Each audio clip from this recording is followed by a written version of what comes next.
அறிவோம். அனைவருக்கும் நமஸ்காரம். இப்ப இன்றைக்கு நாம் பார்க்க இருக்கின்ற வகுப்பு, கேள்வி பதில் பகுதிகள். இப்ப நீங்க கேள்வி கேட்டீங்கன்னா, நான் பதில் சொல்லுவேன். யாருக்காவது சந்தேகம் இருந்தா கேளலாம். அன்னைக்கு ஒருத்தர் கேள்வி கேட்டாரு, அவரு வரல போல இருக்கு கிளாஸ்க்கு. ஆமா அவர் ஐயா. அவர் ஆன்மா இறைவன் தான் படைச்சாரா? அது ஜீவாத்மாவா அப்படின்னு கேட்டிருந்தா. அதையே ஸ்டார்ட் பண்ணலாம் ஐயா. அது கேட்டுட்டு அவர் வந்துருவார்னு நினைக்கிறேன். இல்ல வரட்டுமா ஐயா? எப்படிங்க ஐயா? இல்லையா அவர் தான் கேட்டிருந்தாரு ஐயா. ஆன்மாவை இறைவன் படைச்சாரா? அது எப்படின்னு நான் கேள்வி பதில சொல்றேன் ஏன்னு சொல்லியிருந்தீங்க ஐயா. அவர் ஆமா, வந்திருக்காரா தெரியல. ஆமா. அவருக்கான பதில் அவர் வந்தா தானே சொல்ல முடியும். சந்தேகம் அவருக்கு தானே. கண்டிப்பா ஐயா. ஆமா அதனால ஆமா. பார்க்கலாம். அவர் வரலன்னா வேற யாருக்காவது சந்தேகம் இருந்தா கேட்கட்டும்.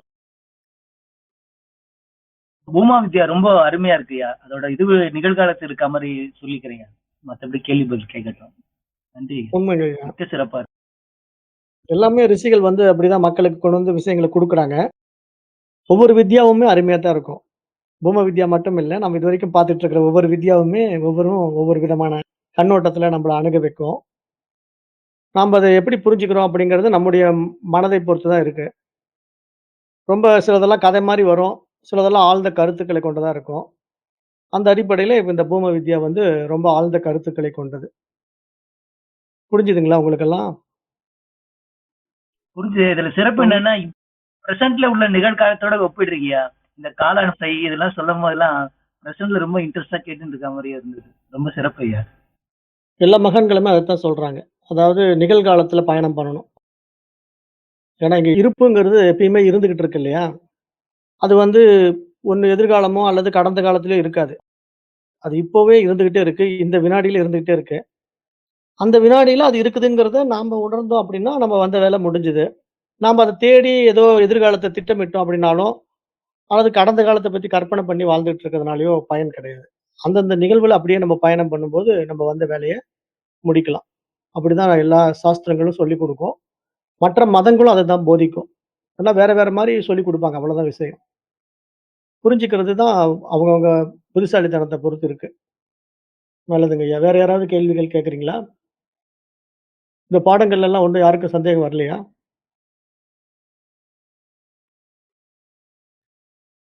நமஸ்காரம் ஐயா. தென்னிலங்கை நமஸ்காரம்.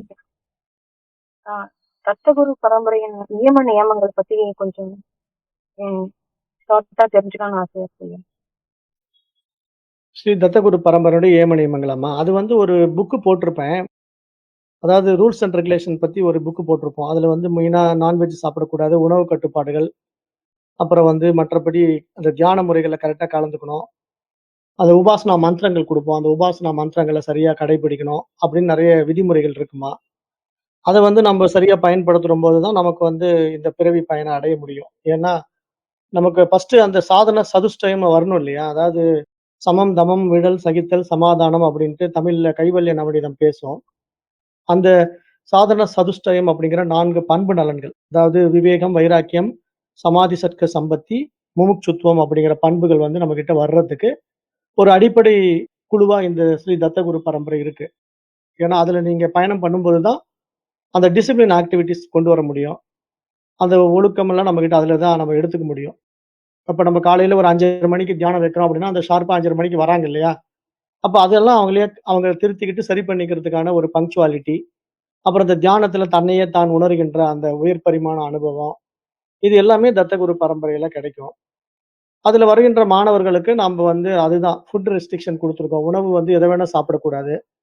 ஏன்னா, உணவுக்கும், உடலுக்கும், மனசுக்கும் தொடர்பு இருக்கு. அப்ப நம்ம ரஜோ குணம் அதிகப்படுத்துகின்ற உணவுகள சாப்பிட்டுட்டே இருந்தோம் அப்படின்னா, நம்முடைய மனசு வந்து நிக்காது. அது அலைபாய்ந்து கொண்டே இருக்கும். அத பண்றேன், இத பண்றேன்ட்டு கொஞ்சம் ஆர்ப்பாட்டம் பண்ணும். அப்புறம் புற விருத்திகள்லயே ஓடும்.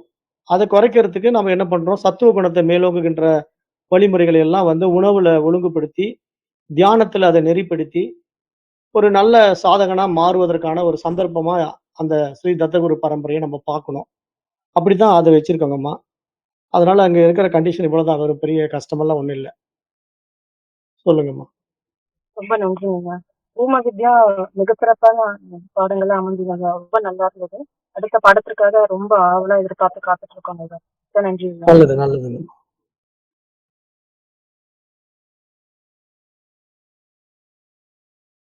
இப்ப நம்ம எடுத்த அந்த உபனிஷத் பாடங்கள்ல யாருக்காவது ஏதாவது சந்தேகம் இருந்தா கேளுங்க. ஏன்னா இந்த கேள்வி பதில் பகுதியே வந்து நீங்க கேள்வி கேட்கணும், நான் பதில் சொல்லணுங்கிறதுக்காக தான் வைக்கிறோம். அதுல வந்து கேள்வி பதில் பகுதியில வந்து கேள்வி கேட்டா தான் பரவால்ல. நம்ம வகுப்பு எடுக்கும்போது நெறைய பேர் கேள்வி கேட்கறாங்க. அல்லது வகுப்பு எடுக்கும்போது சந்தேகத்த கிளப்புறாங்க. அப்படி ஏதாவது சந்தேகம் வந்தா கூட அப்ப நீங்க நோட்ஸ் எடுத்து வச்சுக்கணும்.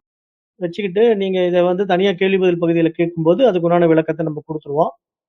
பெரும்பாலும் நம்ம பாடத்திட்டங்கள் வந்து தொடர்ந்து பயணிக்கிறவங்களுக்கு கேள்விகள் எழுந்திருக்காதுங்கிறது நல்லாவே எனக்கு தெரியும். ஏன்னா, அதுல எல்லாமே தெளிவா உடைச்சிடுவோம். எந்த இடத்துலயுமே சந்தேகம் வராது. அதாவது ஒழுங்கா, முறையா ஃபர்ஸ்ட்ல இருந்து பாடத்த கேட்கிறவங்களுக்கு சந்தேகம் வராது. இடையில வர்றவங்களுக்கு சந்தேகம் வரும். ஏன்னா, அவங்க இடையில வந்து திடீர்னு போதும்போது, "என்ன இப்படி சொல்றாங்க? இது எப்படிங்க?" அப்படின்ற சந்தேகம் வரும்.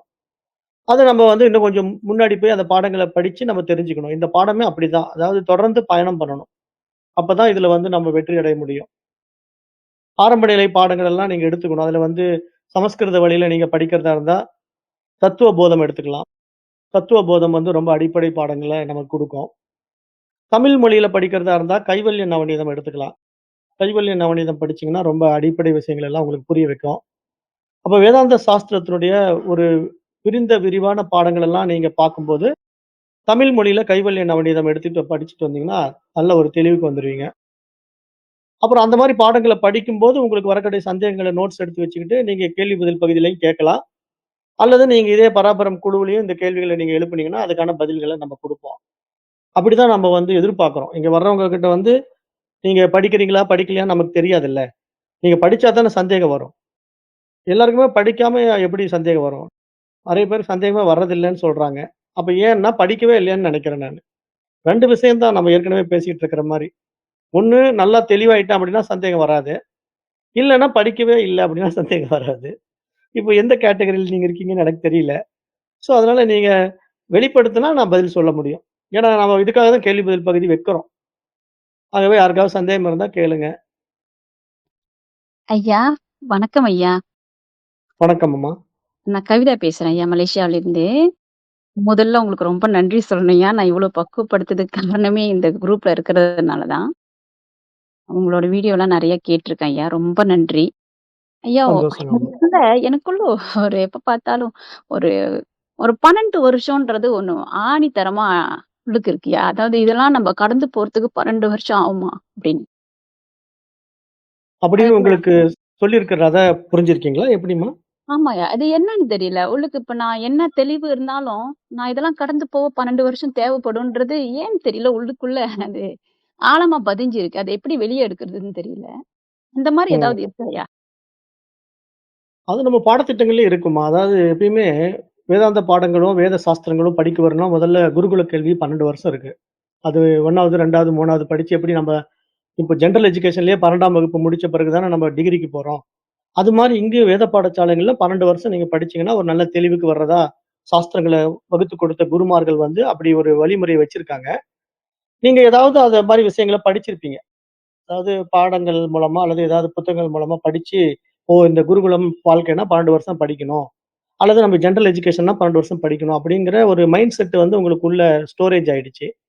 அது பதிவானதுனால அது வந்து உங்களுக்கு அப்படிதான் இருக்குது போல இருக்கு அப்படின்னு ஒரு முடிவு பண்ணிக்கிச்சு மனசு. ஆனா அப்படியெல்லாம் ஒண்ணும் இல்லம்மா. அதாவது நம்ம புரிஞ்சுக்கிற பக்குவங்கள் தான். அதாவது 12 வருஷம் படிக்கிறதுங்கிறது ஒரு பால்ய பருவத்துல ஓகே. ஆனா நம்ம வந்து வயதான பிறகு இந்த மாரி பாடங்கள படிக்கணும் அப்படின்னா 12 வருஷம் வேண்டியிருக்காது. ஏன்னா மெச்சூரிட்டி ரைஸ் ஆயிருக்குல்ல நமக்கு.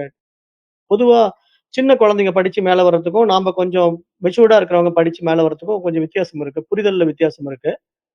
அப்ப நீங்க இத எவ்வளவு குயிக்கா இத டெப்த்தா உள்ள வாங்குறீங்களோ, அந்த அளவுக்கு நீங்க சீக்கிரம் இதுல சக்சஸ் பண்ண முடியும். அது நீங்க புரிஞ்சுக்கிற சக்திய பொறுத்து தான் வருடங்கள்ல முடிவு பண்ணணும். சிலர் 12 வருஷம் படிச்சாலும் பயன் இல்லாம போறாங்கல்ல. 12ஆம் வகுப்பு வரைக்கும் படிச்சிருப்பான். ஆனா வேஸ்ட்டா படிச்சதே வேஸ்ட்ங்கிற அளவுக்கு இருப்பாங்க. அப்ப அதெல்லாம் நம்ம எப்படி வருஷத்த வச்சு முடிவு பண்ண முடியாது. நம்ம இடத்துல இருக்கிற புரிதல வச்சு தான் அது முடிவு பண்ண வேண்டியதா இருக்குமா. அதனால நீங்க அது வந்து உங்களுடைய மைண்ட் ஸ்டோர் பண்ணியிருக்கு. அத எடுத்துருங்க. அதாவது அப்படி ஒரு தவறான அபிப்பிராயம் மனசுக்கு குடுக்க வேண்டியது இல்ல. அப்படிதான் நான் பார்க்கிறேன். சரி ஐயா. ரொம்ப நன்றி ஐயா. நல்லதுங்கம்மா. நன்றி.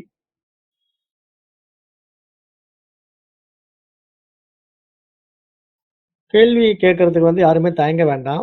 ஏன்னா நீங்க கேள்வி கேட்டா தான் அதுக்குண்டான தெளிவு அடைய முடியும். நீங்க கேட்கிற கேள்விய மற்றவங்க தப்பா எடுத்துக்குவாங்கன்னு பார்க்க வேண்டியதில்ல. ஏன்னா, இங்க எல்லாரும் அறிஞர்கள் கிடையாது. எல்லாமே நாமளும் கத்துக்கிட்டு தான் இருக்கிறோம். நானும் கத்துக்கிட்டு தான் இருக்கிறேன். இப்ப நான் ஏதோ ஒரு பெரிய அறிஞனோ, நீங்க ஒரு சாதாரண ஆளோ அப்படிங்கிற கண்ணோட்டத்துல இருக்காதீங்க. இங்க வந்து எல்லோருமே வந்து இந்த பாடங்கள படிச்சு, நம்ம உயர் பரிமாண நிலைய அடையறதுக்கான பயணத்துல இருக்கிறோம். அதுல வந்து கொஞ்சம் நான் முன்னாடி சில வழிகள்ல கடந்து போயிட்டதுனால, எனக்கு கொஞ்சம் இந்த ரோடு தெரியும் வாங்கன்னு உங்கள கூட்டு போற மாரி தான் இதெல்லாம். அதாவது ஒரு வழியில போயிட்டு வந்தவருக்கு அந்த பாதை தெரியும் இல்லையா? அப்ப அவர நம்ம ஃபாலோ பண்ணோம்னா, அவரு குயிக்கா அந்த இடத்துல நம்ம கூட்டு போய் ரீச் பண்ண வச்சுருவாரு. அப்படிதான் இங்க இப்ப நானு, மற்ற குருமார்கள் எல்லாம் வரோம். அதனால நீங்க எப்படியோ இவரு வந்து பெரிய ஆள் போல இருக்கு, நம்ம கேட்டா தப்பா எடுத்துக்குவாங்களோ அப்படியெல்லாம் நினைக்க வேண்டியதில்ல. அதே மாரி மற்றவர்கள் தப்பா எடுத்துக்குவாங்களான்னு நினைக்க வேண்டியதில்ல. ஏன்னா மற்றவர்களுக்கு இத பத்தி ஒண்ணும் தெரியாது. அதனால நீங்க கேட்கிற கேள்வியின் மூலமா அவங்க தெளிவாகலாம்ல. ஏன்னா அவங்களுக்கு கேள்வி கேட்க தெரியாம கூட இருக்கலாம். இப்ப இந்த பாடத்திட்டங்களே அப்படிதான். கைவல்ய நவநீதம், பஞ்சதசி, அப்புறம் இப்போ சாந்தோக்கிய உபநிஷதம் எல்லாமே நீங்க எந்த நூல்கள் எடுத்து பிரிச்சு படிச்சாலும், அதுல குரு சிஷ்ய உரையாடல்கள் இருக்கும். அந்த குரு சிஷ்ய உரையாடல்ங்கிறது உண்மையிலேயே நடந்த சம்பவம் கிடையாது. அதெல்லாம் வந்து குருமார்களே வந்து அப்படி எழுதுறாங்க. எழுதும்போதே அப்படி எழுதுறாங்க. எதுக்குன்னா, குருவே ஒரு கேள்விய எழுப்பி, குருவே ஒரு பதில குடுக்குற மாரி, சிஷ்யனுக்கு மூலமா பதில குடுக்குற மாரி அவங்க உருவாக்குறது தான் கைவல்ய நவநீதம். அத கடைசியா தாண்டவராய சுவாமிகள் சொல்லுவார் கைவல்ய நவநீதத்துல. அந்த குருவாகவும், அந்த சிஷ்யனாகவும் அவரே இருந்து அந்த வேலைய செய்றாரு. அப்படிதான் செய்ய முடியும். அப்ப அதனால கேள்வி கேட்கறதுக்கு வந்து ஒரு தகுதி இருக்கணும் அப்படிங்கிறத நம்ம இங்க எதிர்பார்க்க முடியாது. ஏன் அப்படின்னா, எல்லாருமே எல்லாம் தெரிஞ்சுக்கிட்டு வர்றது கிடையாது. அப்ப அதனால இப்ப நீங்க பெரிய, பெரிய நூல்கள் எல்லாம் படிக்கும்போது, எப்படி இவ்வளவு திறமையான கேள்விய வந்து சிஷ்யனால கேட்க முடியுதுன்னு நீங்க அப்படியே மிரண்டு போய் கேட்கலாம். உண்மையிலே திறமையான கேள்விய சிஷ்யன் கேட்கவே முடியாது. ஏன்னா, அங்க குருவே தான் அந்த கேள்விய எழுப்பி சிஷ்யனுக்கு பதில் குடுக்குறாரு. அப்ப அதனால இங்க சிஷ்யர்கள் எல்லாம் தெரிஞ்சுக்கிட்டு வந்து தான் இந்த பாடம் படிக்கணுமான்னா அப்படி கிடையாது. ஏதாவது நீங்க கேட்கிற கேள்வி ரொம்ப அப்பத்தமா இருந்தாலும் சரி, ரொம்ப சில்லி கொஸ்டினா இருந்தாலும் பரவால்ல. அதனால தப்பு ஒண்ணும் கிடையாது. ஏன்னா மற்றவர்கள் அத புரிஞ்சுகிட்டு, ஓ! இப்படி கூட இதுக்கு ஒரு இது இருக்கா அப்படின்னு தெரிஞ்சுக்கிறதுக்கு ஒரு வாய்ப்பு அமையும். ஆகவே முயற்சி பண்ணுங்க. ஏதாவது கேள்வி இருந்தா கேளுங்க. ஏன்னா நான் கேள்வி பதில் செஷனே அதுக்காக தான் வைக்கிறோம். ஆனா யாரும் வர்றதில்லங்கிறனால தான் வைக்கிறதே இல்ல. நான் ரொம்ப மாசக்கணக்காச்சு கேள்வி பதில் செஷன்லாம் வைக்கிறதே கிடையாது. அன்னைக்கு ஒருத்தர் வந்து திடீர்னு பாடத்துல இடையில கேள்வி கேட்டாரு. அவருக்காக நான் என்ன பண்றேன், தனியா கேள்வி பதில் செஷன் வைக்கிறேன் வாங்கன்னு சொல்லியிருந்தேன். பட் அவரே வரல பார்த்தீங்களா? அப்ப அவங்கலாம் என்னன்னா, சும்மா ஒரு நாள் வந்து அப்படியே வகுப்பு அட்டெண்ட் பண்ணிட்டு ஒரு 1000 கேள்வி கேட்கிறவங்களா இருப்பாங்க. அப்ப அதுக்கு பதில் சொல்ல முடியாதுல்ல. ஒரு ஒரு நாள்ல இந்த விஷயத்த புரிஞ்சுக்க முடியாது. ஒரு பதில்ல அதுக்கு விளக்கம் கிடைக்குமான்னா எப்படி கிடைக்கும்? தொடர்ந்து பயணிக்கணும், தொடர்ந்து பாடங்கள படிக்கணும். அப்பதான் இதெல்லாம் புரிஞ்சுக்க முடியும். அதனால கேள்வி வந்து பாடம் சம்பந்தமா நீங்க கேட்டீங்கன்னா, நிச்சயமா அதுக்கான பதில்கள நான் குடுக்குறேன். யாருக்காவது சந்தேகம் இருந்தா கேட்கலாம். ஐயா நமஸ்காரம் ஐயா. நெய்வேலியிலிருந்து மோகன்குமார் ஐயா. நமஸ்காரங்க ஐயா. சொல்லுங்க ஐயா. நான் ஒரு 5 வருஷம் முன்னாடி சித்தர்கள் மார்க்கமா கொஞ்சம் தேடுதல்ல இருந்தேங்கய்யா. எல்லா சித்தர் எங்க இருக்காங்களோ அங்க போயிட்டுலாம் கும்பிட்டுட்டு அந்த இதுல உக்காந்துட்டு வருவேன்.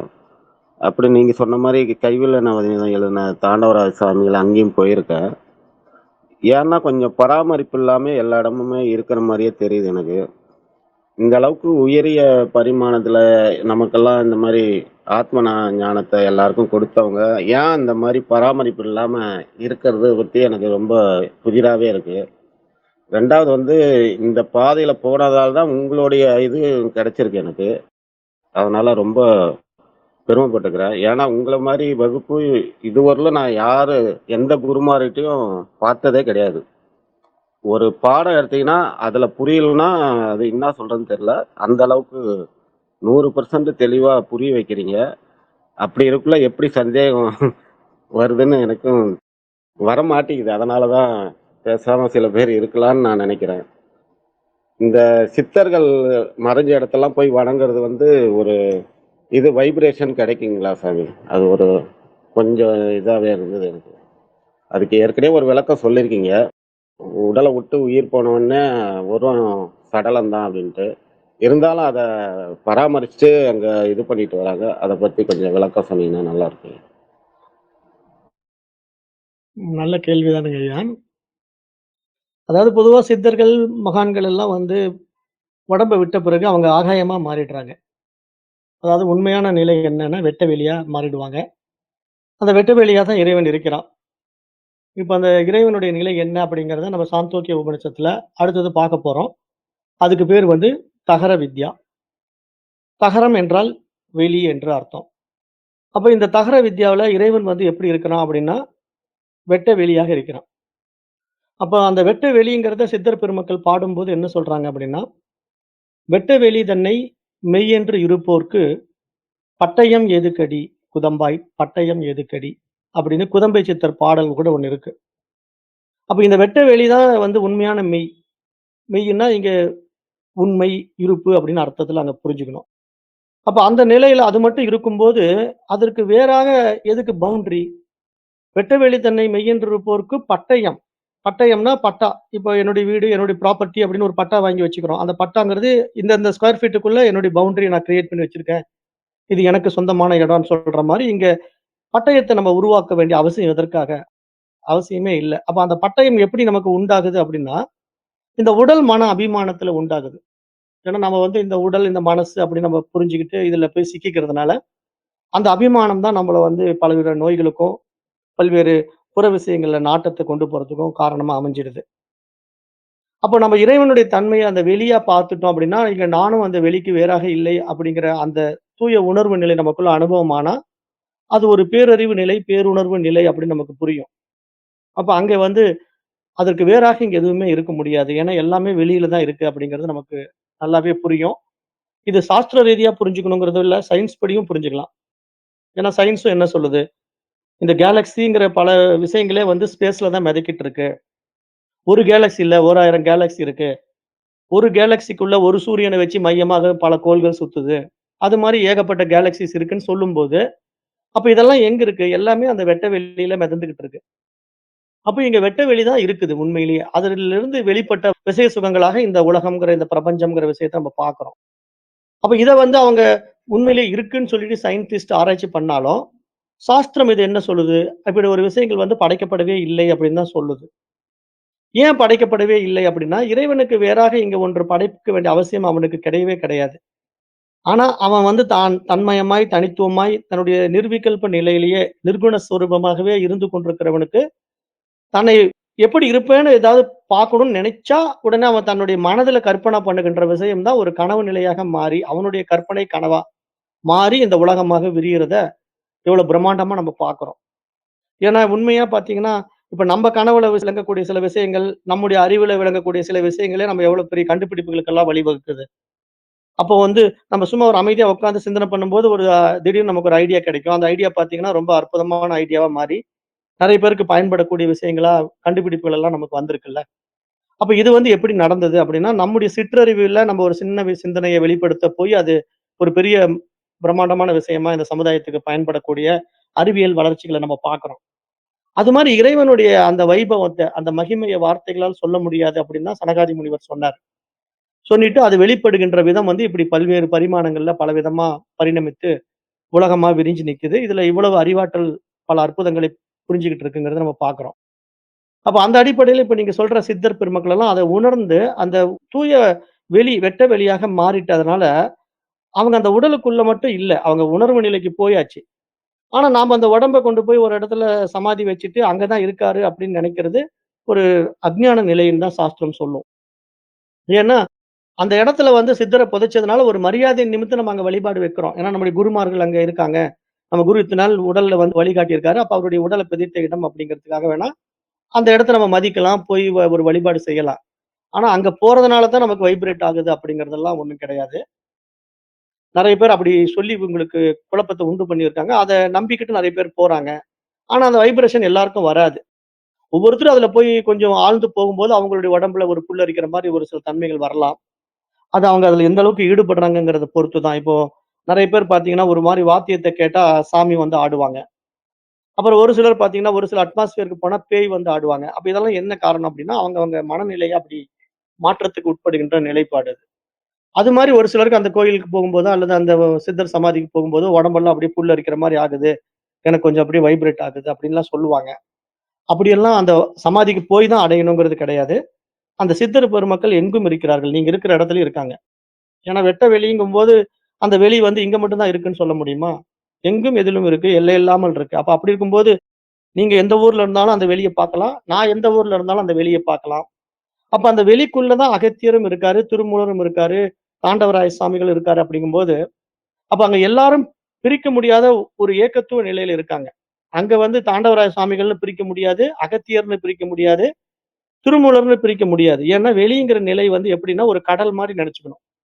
இப்ப நீங்க சங்கமிக்கிற ஆறுகள் பார்த்தீங்கன்னா, காவிரி ஆறு உற்பத்தி ஆகும், தென்பெண்ணை ஆறு உற்பத்தி ஆகும், அப்புறம் வைகை நதி உற்பத்தி ஆகும். ஆனா எல்லா நதிகளும் எங்க போய் கலக்கும்? கடல்ல போய் கலந்துரும். கடல்ல போய் கலந்த பிறகு வைகை நதி எதுங்க? காவிரி நதி எதுங்க? அப்படின்னு நம்ம கேள்வி கேட்டோம்னா, அதுக்கு யாராலயும் பதில் சொல்ல முடியாது. ஏன்னா அது கலந்த பிறகு அதிலிருந்து நதிகளை பிரிச்சு பார்க்க முடியாது. அது மாரி இங்க சித்தர் பெருமக்களும், அந்த ஏகத்துவமான அந்த வெட்ட வெளிகளுக்குள்ள கலந்த பிறகு, எங்க ஆகாயத்துல வந்து திருமூலர் இருக்காரு, எங்க அகத்தியர் இருக்காருன்னுலாம் பார்க்க முடியாது. அவர்கள் சொன்ன கருத்துக்கள நாம வந்து இங்க பாடத்திட்டங்கள படிச்சு உள்வாங்கும்போது, அந்த உணர்வு நிலைய தொட்டீங்கன்னா, அவங்க பதில் சொல்ற மாரி உங்களுக்கு தெளிவு கிடைச்சிரும். அவங்க ஏன்னா அந்த இறைநிலைக்கு போயாச்சு. இறைவனாகவே மாறிட்டாங்க. அவங்க 2 அந்த வெளியில கலந்துட்டாங்க.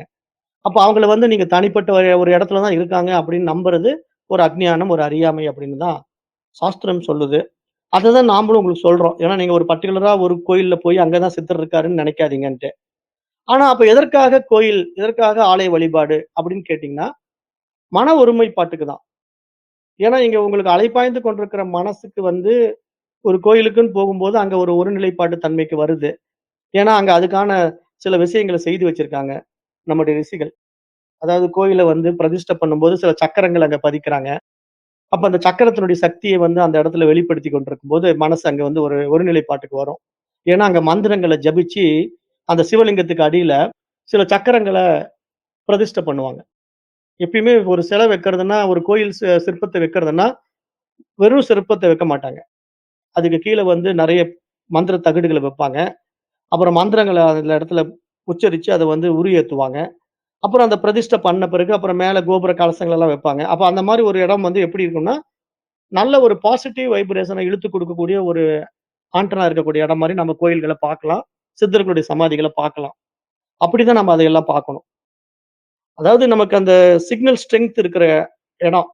இப்போ அத எப்படி நீங்க எளிமையா எப்ப புரிஞ்சுக்கலாம் அப்படின்னா, இப்ப நம்ம மொபைல் ஃபோன் வச்சுக்கிட்டு, எங்கேயாவது கொஞ்சம் அவுட்டர்ல போனோம்னா டவர் கிடைக்க மாட்டேங்குது.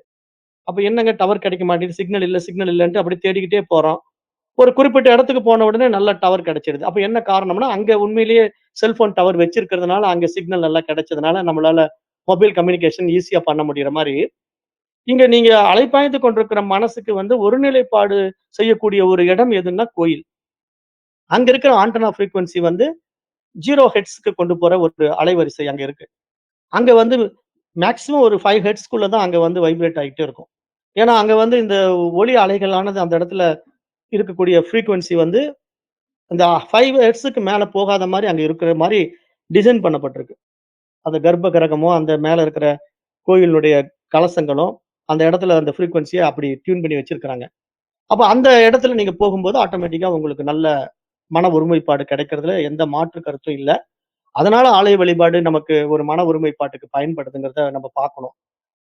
அதே சமயம் அந்த வழிபாட்டினுடைய நோக்கம் என்னங்கிறத நம்ப புரிஞ்சுகிட்டு பண்ணணும். மூடத்தனமா, முட்டாள்தனமா போய் கோயில் வழிபாடுகள பண்ணக்கூடாது.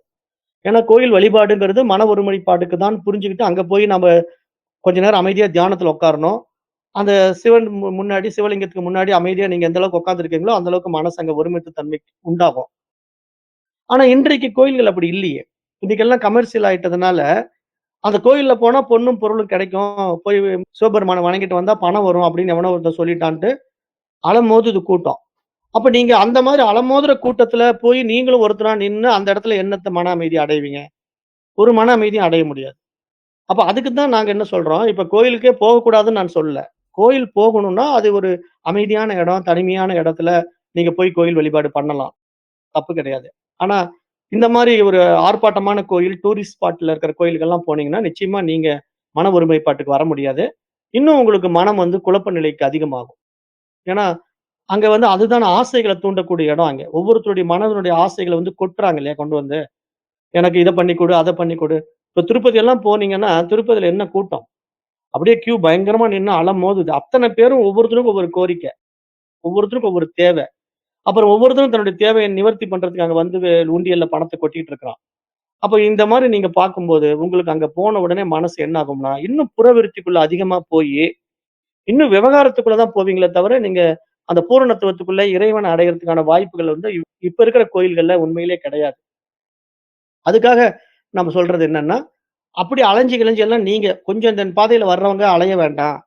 நீங்க வந்து மத்தவங்க மாரி முட்டாள்தனமா போய் கிரிவலம் வர்றது, கோயில் சுத்துறதெல்லாம் செய்யாதீங்க. ஏன்னா, அதெல்லாம் ஒரு பிரயோஜனம் இல்ல. நீங்க இருந்த இடத்துல இருந்து உங்களுடைய ஃப்ரீக்வென்சிய டியூன் பண்ணிக்கங்க. நீங்க அடைய வேண்டிய இலக்கு என்ன? அந்த இறைவனோட 2 கலக்கணும். அந்த இறைவனுடைய நிலைப்பாடு என்ன? அது ஒரு சைலன்ஸு, அது ஒரு அமைதி, அது ஒரு ஆனந்தம். அப்படிதான் இறைவன் இருக்கிறான்.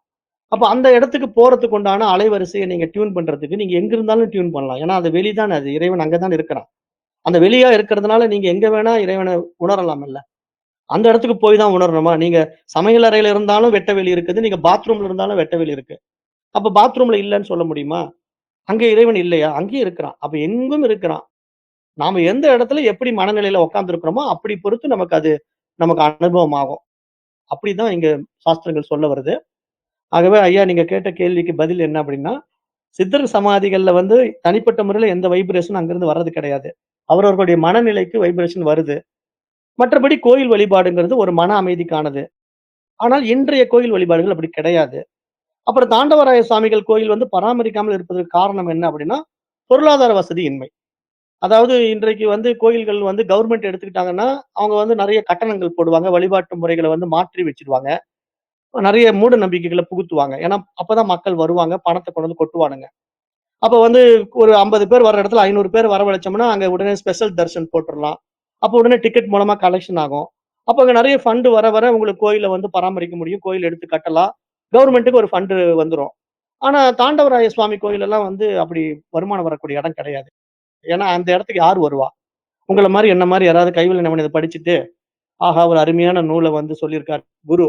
அப்ப அவருடைய இடத்துக்கு போய் பார்த்துட்டு வரலாம் அப்படின்னு நீங்க, நான் வேணா போய் பார்த்துட்டு வரலாம். நீங்க நானும் போய் ஒரு டைம் பார்த்துட்டு அந்த உண்டியல்ல ஒரு ரூ. 100 போட்டு வரலாம் அதிகபட்சமா. அவ்வளோதானே. அத வச்சு அந்த கோயில எப்படி நிர்வாகம் பண்ண முடியும்? பண்ண முடியாது. அதனால தாண்டவராய சுவாமி கோயில்லாம் அப்படித்தான் இருக்கும். அதுக்கு வழியே பண்ண முடியாதுங்கய்யா. ஏன்னா மக்கள் தான் மனோபாவம் மாறணும். அப்பதான் அந்த கோயில் எல்லாம் நம்ம எடுத்து கட்ட முடியும். நல்ல சொல்லுங்கம்மா. புரிதல குடுத்ததுக்கு மிக்க நன்றி. நன்றிகள் ஐயா. சுவாமிஜி வணக்கம் சுவாமிஜி. சொல்லுங்கம்மா. நான் ஸ்னேகலதா பேசுறேன். இப்போ வந்து சாந்தோக்கிய உபநிஷத்துல வந்து இறைவன் மாத்திரமே ஆண் அப்படின்னு சொல்லியிருக்கீங்க. நாம் அனைவருமே பெண் அப்படின்னும் போது ஆண்கள் அப்படின்னு சொல்லும்போது அவங்களுக்கு ஒரு தனித்தன்மையான ஒரு யுனிக்னஸ் இருக்கு இல்லையா? அது பத்தி கொஞ்சம் எனக்கு விளக்கமா சொல்லுங்க சுவாமிஜி. எந்தெந்த தன்மையில எல்லாம் பெண் தன்மை நிறைந்திருக்கு அப்படின்ட்டு எனக்கு விளக்கம் சொல்லுங்க சுவாமிஜி. இந்த இடத்துல நீங்க எப்படி புரிஞ்சுக்கணும் அப்படின்னம்மா, இப்ப நம்ம சராசரி கண்ணோட்டத்துல நம்ம வாழுகின்ற மனிதர்களோட கம்பேர் பண்ணி ஆண், பெண் உறவா இப்படி பார்க்கக்கூடாது. ஏன்னா இது வந்து நம்முடைய மனோபாவத்துல நாம இப்போ உடல் எடுத்து வந்திருக்கிறதுனால, இப்போ இந்த ஆணுக்கு உண்டான மேனரிசம் இப்படி இருக்கும். பெண்ணுக்கு உண்டான மேனரிசம் இப்படி இருக்கும் அப்படிங்கிற மாரி நம்ம சில விஷயங்கள வந்து உருவாக்கி வச்சிருக்கோம். ஆனா அது எந்த அடிப்படையிலன்னா, மனோபாவத்தின் அடிப்படையில தான் நம்ம இங்க உருவாக்கி வச்சிருக்கோம். இப்ப நீங்க அந்த கலாச்சாரத்த மாத்திட்டோம் இப்ப நம்ப. இப்ப வந்து பெண்கள் அப்படின்னா, ஒரு காலத்துல நம்ம எப்படி வச்சிருந்தோம்? அடக்க சடக்கமா இருக்கணும். வீட்டுக்குள்ள அடங்கி இருக்கணும். சமையல் மட்டும் தான் அவங்க செய்யணும். அப்படிங்கிற மாரி ஒரு கட்டுப்பாட்ட விதிச்சு வச்சிருந்த காலகட்டம் எல்லாம் ஒரு காலத்துல இருந்தது. ஆனா இன்றைக்கு வந்து நம்ம பெண்களுக்கு வந்து கல்வி குடுத்து முழு சுதந்திரம் ஆக்கிட்டோம். அப்ப இன்றைய பெண்கள் வந்து எங்க வேணா போலாம். எந்த துறையில வேணா வேலை செய்யலாம். ஆண்களுக்கு சமமாக பெண்களும் சாதிக்க முடியும் அப்படிங்கிற அளவுக்கு இன்றைக்கு கொண்டு வந்துட்ட போது, நீங்க புத்திசாலித்தனத்துல பார்த்தீங்கன்னா, ஆண்கள விட பெண்கள் ரொம்ப புத்திசாலித்தனமா இருக்கிறாங்க. படிக்கிறதுலயும் ஆண்களை விட பெண்கள் நெறைய படிக்கிறாங்க. உடல் வலிமை எடுத்துக்கிட்டா, ஒரு காலத்துல வந்து ஆண் தான் பயங்கரமான உடல் வலிமை பெற்றவன் அப்படின்னு நம்ம சொல்லிட்டு இருந்தோம். ஆனா இன்றைக்கு வந்து பெண்கள் கூட நெறைய உடல் வலிமை பெற்றவர்களாக மாறி இருக்கிறாங்க. ஏன்னா நெறைய ஜிம்னாஸ்டிக், ஜிம்முக்கெல்லாம் போய் உடம்ப நெறைய பலப்படுத்தி, பெரிய பெரிய வெயிட் எல்லாம் பெண்களும் தூக்குறாங்க. அப்போ விமானம் ஓட்டுவது, மின்சார ரயில் இயக்குவது, இந்த மாரி நெறைய விஷயங்கள் வந்து பெண்கள் வந்துட்டதுனால, இப்ப உடல் ரீதியா கூட பெண், ஆண் அப்படிங்கிற விஷயத்த நம்ம இங்க பிரிச்சு பார்க்கவே முடியாதும்மா. அப்ப அதனால நீங்க ஆண், பெண் உடல் அப்படிங்கிற அடிப்படையில சொல்லப்பட்ட விஷயத்த போய் இறைவனோட கம்பேர் பண்ணக்கூடாது. இறைவன் வந்து சிவம் வந்து ஆண், சக்தி வந்து பெண் அப்படிங்கிறது எதுக்காக சொல்லப்பட்டிருக்கு அப்படின்னா, உண்மையா சிவம் அப்படிங்கிற ஆண் வந்து அறிவு அப்படிங்கிறதுக்காக சொல்லப்பட்டது. சக்தி அப்படிங்கிற பெண் வந்து மனசு அப்படிங்கிறதுக்காக சொல்லப்பட்டது. அங்க விஷயமே என்ன அப்படின்னா, இங்க அறிவும், மனசும் தான் ஒரு இயக்கத்துக்கு காரணமா இருக்கு. இந்த உலகம் அப்படிங்கிற ஒரு விஷயம் இயங்கணும் அப்படின்னா, அங்க அறிவும், மனசும் இருந்தா மட்டும் தான் இயங்கும். வெறும் மனசு மட்டும் இருந்தா இயங்காது. ஏன் மனசு மட்டும் இருந்தா இயங்காது அப்படின்னா, மனம்ங்கிறது எண்ணங்களுடைய தொகுப்பா இருக்கிறதுனால, இப்ப நான் வந்து உங்களுக்கு இது பேனா அப்படின்னு சொல்லிக் குடுக்குறேன்னு வச்சுக்கங்களேன், உங்க மனசு வந்து அத பேனான்னு உள்வாங்கறதுக்கு ஒரு அறிவு உங்ககிட்ட இருக்கணும். இல்லன்னா பேனாங்கிற ஒரு எண்ணத்த உங்களுக்கு ஏற்றி வைப்பதற்கு கூட உங்களுக்கு அங்க திறனற்ற நிலையில் இருப்பீங்க. ஏன்னா, அந்த குழந்தையினுடைய தகுதி என்ன? எதையுமே உள்வாங்க முடியாத ஒரு பச்சை குழந்தைகிட்ட போய் பேனா, பென்சில் சொல்லிக் குடுத்தீங்கன்னா, அது உள்வாங்குமா? வாங்காது. அப்ப அந்த குழந்தை வந்து மெச்சூர்ட் ஆகும்போது, அதுக்குள்ள ஒரு அறிவு விசாலமா விரிவாக பார்க்கும். அப்ப அந்த அறிவு தன்மைங்கிறது இறைத்தன்மை. அது வெட்ட வெளித்தன்மை. அப்ப அங்க அந்த அறிவு எங்க வந்து ஊடுருவி பிரகாசிக்குதோ, அங்க நீங்க எண்ணங்களால் எழுந்த எழுச்சியின் மூலமா, இது இன்னதுன்னு பகுத்து, பிரித்து புரிந்து கொள்ளுகின்ற ஒரு அறிவாற்றல் உங்ககிட்ட இருக்கு பாருங்க. அந்த அறிவ வந்து சிவம் என்று சொல்றோம். இது மாரி ஏற்றி வைத்துக் கொண்ட எண்ணங்களுடைய அடிப்படையில மனசு இயங்குவதனால இது சக்தின்னு சொல்றோம். அப்ப இந்த அடிப்படையில ஆண், பெண் அப்படிங்கிற உறவ நம்ம சொல்றோமே தவிர, நீங்க வந்து இங்க நம்ம காலங்கள்ல இப்ப நம்ம வாழ்ற கம்பேரிசன வச்சு ஆணுக்குன்னு ஒரு தனித்துவமான மகத்துவம் இருக்கு. பெண்ணுக்குன்னு ஒரு தனித்துவமான மகத்துவம் இருக்கு அப்படிங்கிறதெல்லாம் இன்றைக்கு அடிபட்டு போச்சு. அதனால அத வந்து நம்ம இன்னைக்கு கம்பேர் பண்ணி பேசவே முடியாது. அப்படி ஒரு விஷயம் கிடையவும் கிடையாது. இங்க உண்மையா மகான்களும், ஞானிகளும் இறைவனை ஆண் என்று சொல்றதனுடைய அர்த்தம், அவனை அறிவு என்று சொல்வதனால அப்படி சொல்றாங்க. பெண் என்று சக்திய சொல்றதுக்கு காரணம் மனசு அப்படிங்கிறதுனால அப்படி சொல்றாங்க. அது நம்மளுக்கு புரியறதுக்காக ஆண், பெண் உறவ வந்து அங்க கொண்டு வராங்களே தவிர, உண்மையான ஆண், பெண் உறவுக்காக அங்க சொல்றது கிடையாது. ஏன்னா இறைநிலைன்னு போயிட்டீங்கன்னா, இங்க உடலை சார்ந்த ஆண், பெண் உறவே கிடையாது. அது உணர்வின் அடிப்படையில பார்க்கும்போது இறைவன் மட்டும் தானே இருக்கிறான். இப்ப ஆன்மான்னு எடுத்துக்கிட்டீங்கன்னா, இப்ப பெண்ணுக்குள்ள ஒரு ஆன்மா, ஆணுக்குள்ள ஒரு ஆன்மான்லாம் கிடையாது. நமக்கு புரிதல் இல்லாம அப்படி நம்ம ஜீவாத்மா, பரமாத்மான்னு பிரிச்சு வச்சு பேசிட்டு இருக்கோம். ஆனா இறைவன் என்று பார்க்கும்போது, உங்களுக்குள்ள இருக்கிற ஆத்மாவும், எனக்குள்ள இருக்கிற ஆத்மாவும் ஒண்ணுதாங்கும்போது, இங்க நீங்க வேற, நான் வேற கிடையாது. உடல் ரீதியா வேணா நீங்க வேற, நான் வேற இருக்கலாம். உணர்வு ரீதியா நாம 2 பேரும் ஒண்ணுதான் அப்படிங்கிறத, இங்க வேதம் சொல்ற விஷயம் தான், இங்க தத்துவமசிங்கிற மகா வாக்கிய உபதேசம். அதனால நீங்க கேட்ட கேள்வியில வந்து, இந்த மனித உடலோட கம்பேரிசன் பண்ணி ஆண், பெண் உறவ பார்க்காதீங்க. அதுதான் பதில். நன்றிங்க, நன்றிங்க. சூப்பர். அருமையா இருந்ததுங்க. எக்ஸலன்ட் சுவாமிஜி. ரொம்ப அழகான ஒரு விளக்கங்கள். இத்தனை விஷயம் இது எங்களுக்கு தெரியாம இருந்துருச்சு. இந்த ஈஸ்வர தன்மை தான் அந்த அறிவும், நாம அனைவருமே இந்த பூமியில உருவாகி இருக்கிற அவங்க எல்லாரும் மனம் பண்றது இந்த ஒரு பாயிண்ட் எங்களுக்கு இன்னைக்கு கிடைச்சது சுவாமிஜி. எனக்கு ரொம்ப சந்தோஷமா இருக்கு.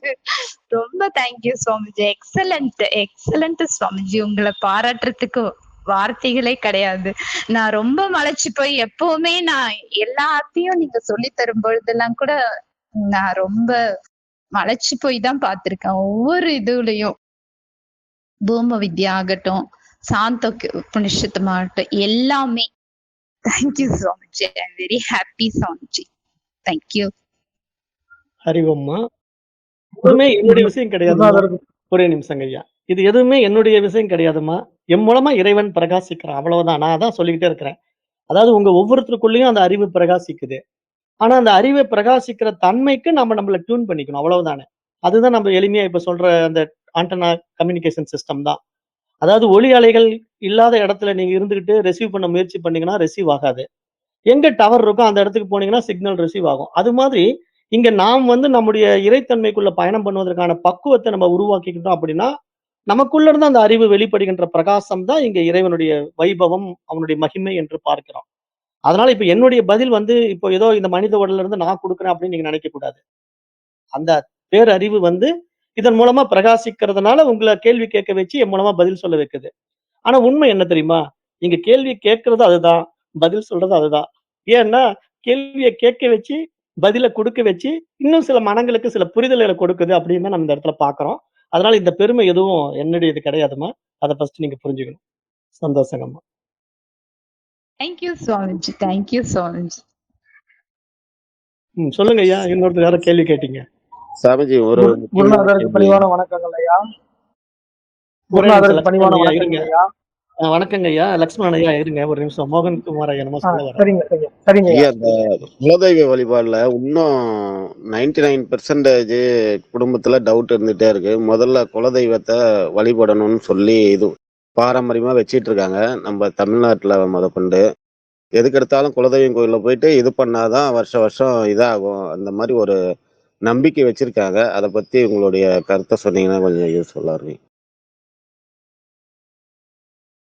நல்ல கேள்விதாங்க ஐயா. ஆனா குலதெய்வம்னா என்னன்னு நம்ம ஃபர்ஸ்ட் தெரிஞ்சுக்கணும். குலதெய்வம் அப்படின்னா நம்முடைய மூதாதையர்கள் தான். ஏன்னா குலதெய்வம் அப்படின்னா நம்முடைய முன்னோர்கள். அப்போ அவங்க நம்முடைய வம்சாவளியில நமக்கு முன்னாடி இருந்தவங்கள நம்ம குலதெய்வமா வச்சிருக்கிறோம். ஏன்னா நம்ம குலம் அப்படிங்கிற ஒரு விஷயத்து இருக்கு இல்லையா? குலம், கோத்திரம் அப்படிங்கிறதெல்லாம் நம்ம ரிஷி பரம்பரையில வர்றதுனால, நம்மளால் உண்டாக்கப்பட்ட விஷயம் இதெல்லாம். ஏன்னா அன்றைக்கெல்லாம் வந்து இந்த குருகுல கல்வி முறை தான் நடைமுறையில இருந்ததுனால, இப்ப நீங்க எந்த ரிஷி கிட்ட போய் பாடம் படிக்கிறீங்களோ, அந்த ரிஷியினுடைய குலத்துல நீங்க வரீங்க. அவரு தான் உங்களுக்கு வம்சம். அவருடைய வம்சத்துல வரீங்க. அப்ப நீங்க போய் ஒருத்தர்கிட்ட கேட்ட உடனே, நீங்க என்ன குலம்ன்னு கேட்ட உடனே, நான் பரத்வாஜ மகரிஷி கோத்திரம் இந்த குலத்துல இருக்கேன் அப்படின்னு சொன்னீங்கன்னா, ஓ! அந்த மகரிஷி வழியில வரீங்க. அப்புறம் விஸ்வாமித்திர மகரிஷி குலங்க இந்த கோத்திரத்துல இருக்கேன்னு சொன்னீங்கன்னா, ஓ! அந்த ரிஷி மூலமா படிச்சு நீங்க வரீங்க அப்படின்னு புரிஞ்சுக்கிறதுக்காக அந்த குலம், கோத்திரம் எல்லாம் அந்த காலத்துல வந்து குருகுல வாழ்க்கையில மாணவர்கள் படித்த ஆசிரியர்களுடைய அடிப்படையில உருவாக்கப்பட்ட பாடங்கள் ஐயா.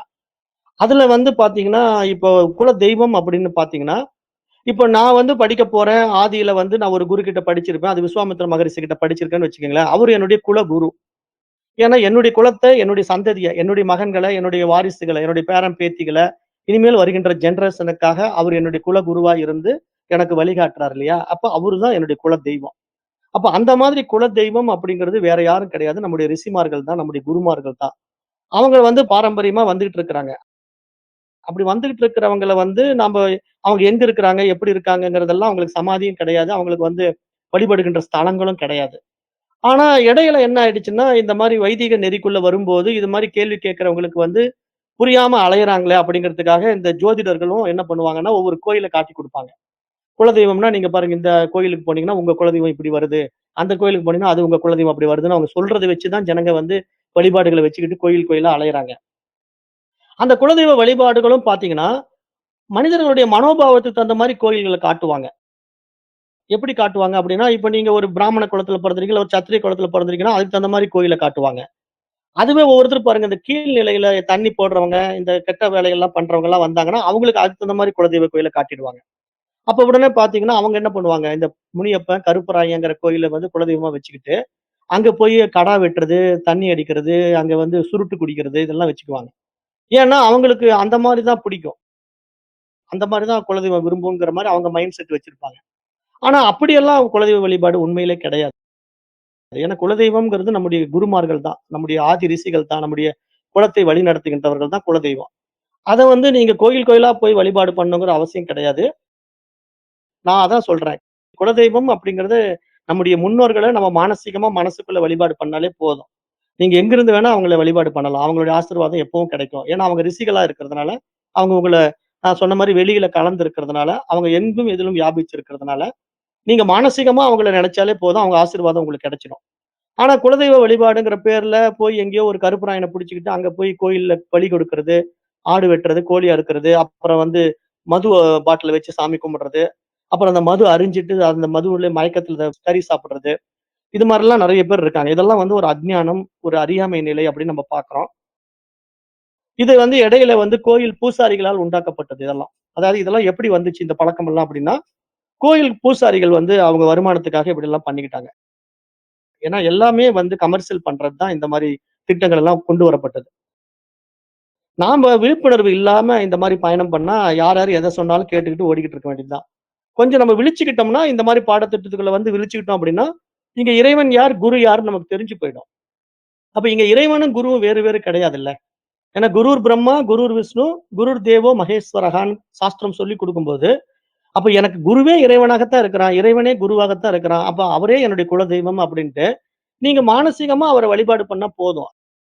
அது இறைவனாகவும் அவரே இருக்கிறாரு, குருவாகவும் அவரே இருக்கிறாரு. அவரு தான் உங்களுக்கு குலதெய்வம்.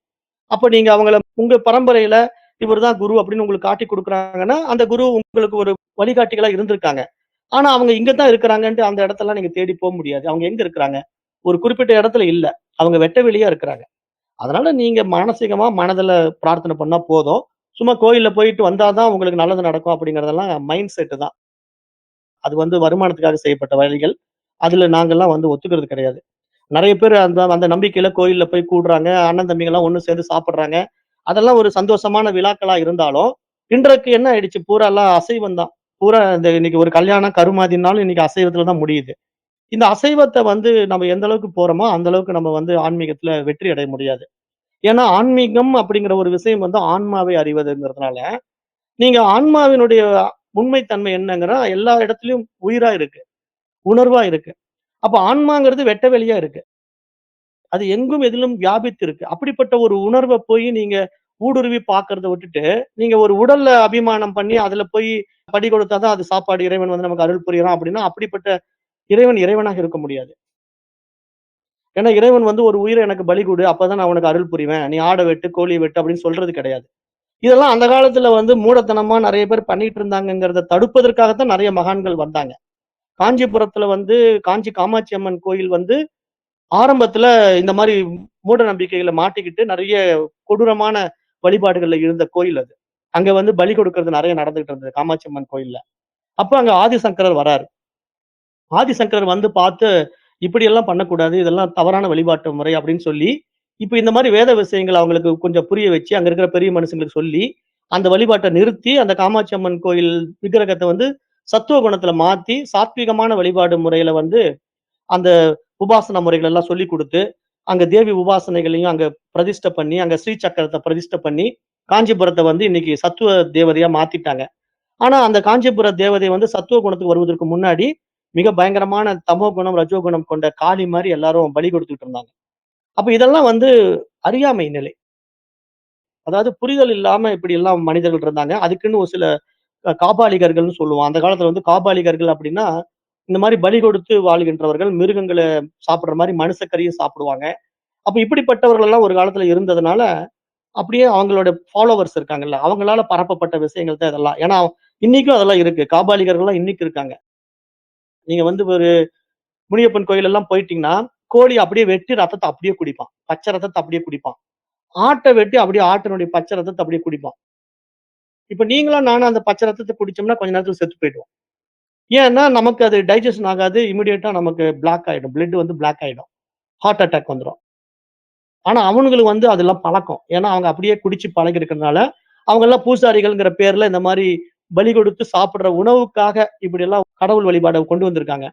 நாம இதுலலாம் போய் மாட்டக்கூடாது. நமக்கு வந்து பகுத்தறிவு இருக்குல்ல. எது நல்லது, எது கெட்டதுன்னு பிரிச்சு பார்த்து, புத்திசாலித்தனத்தினால வாழ்றவன் தான மனிதன் நான் பலமுறை சொல்லிட்டே இருக்கிறேன். அதனால யாரோ ஒருத்தர் சொல்லிட்டாங்க, அங்க போய் பலி கொடுக்கிறது தான் கோயில் வழிபாடுன்னு சொல்லி போறவங்கலாம் வந்து இன்னும் மூடர்களாக இருக்காங்கன்னு தான் நாங்கலாம் பார்க்கிறோம்.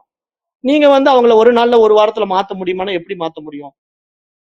இந்த மாரி பாடத்திட்டங்கள்ல அவங்க வந்து பயணம் பண்ணி, பல வருடங்களாக கேட்டா தான் மாறுவாங்க.